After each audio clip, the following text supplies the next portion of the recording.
Hi, Peter Charles here, Folk to Fly Fishing. And I'm not going to actually tie a fly today. I just want to talk about a type of fly and how it's conceived and how it's supposed to be used, and then we'll get into tying in the next video. It's called a Sakasa Kebari fly. It's one of the types of flies normally used in Tenkara fishing in Japan.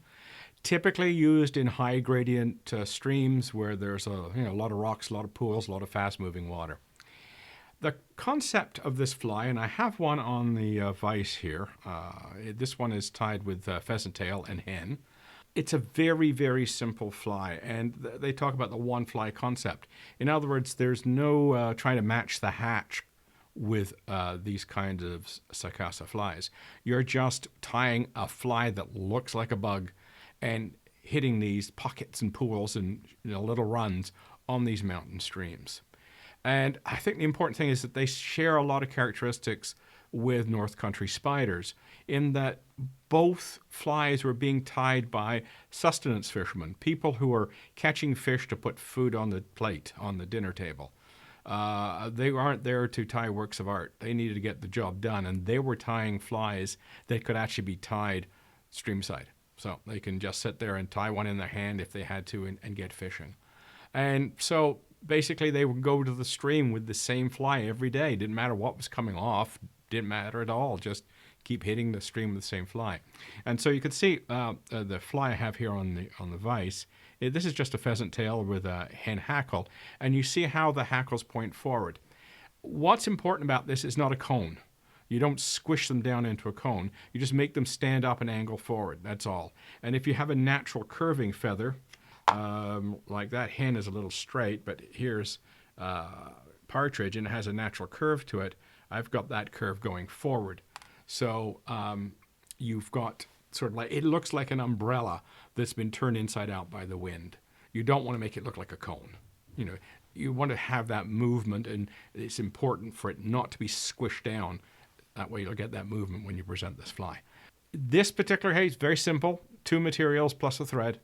Now, pheasant tail, hen, and you can do it just with thread and a hackle if you wanted to. So I'm going to do 2 in the next 2 videos. I'm going to be doing this particular one, which is a pheasant tail. I'm also going to do a grouse and green in this style. Frankly, if I was going to fish just the one fly, follow the concept, it'd be the one I have on the vise right now. It would be the pheasant tail with the brown hen. I think it worked like a charm. I mean, you can add a little bit to it. You can add some peacock curl to it if you wanted to.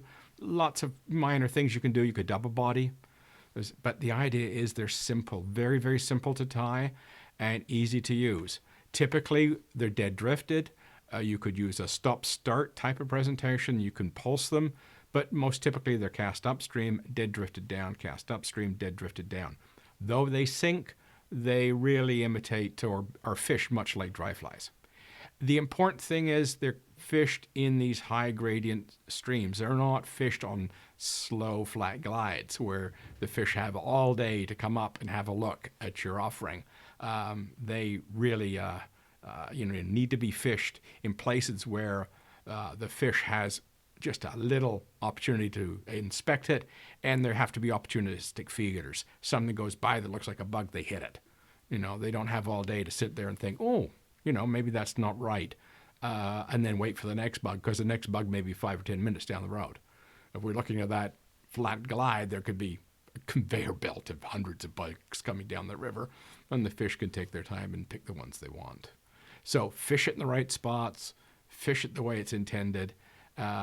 Don't get carried away in dressing these things up to the nines. They aren't supposed to be works of art. They're supposed to be journeyman flies tied by people who are catching fish to put food on the table.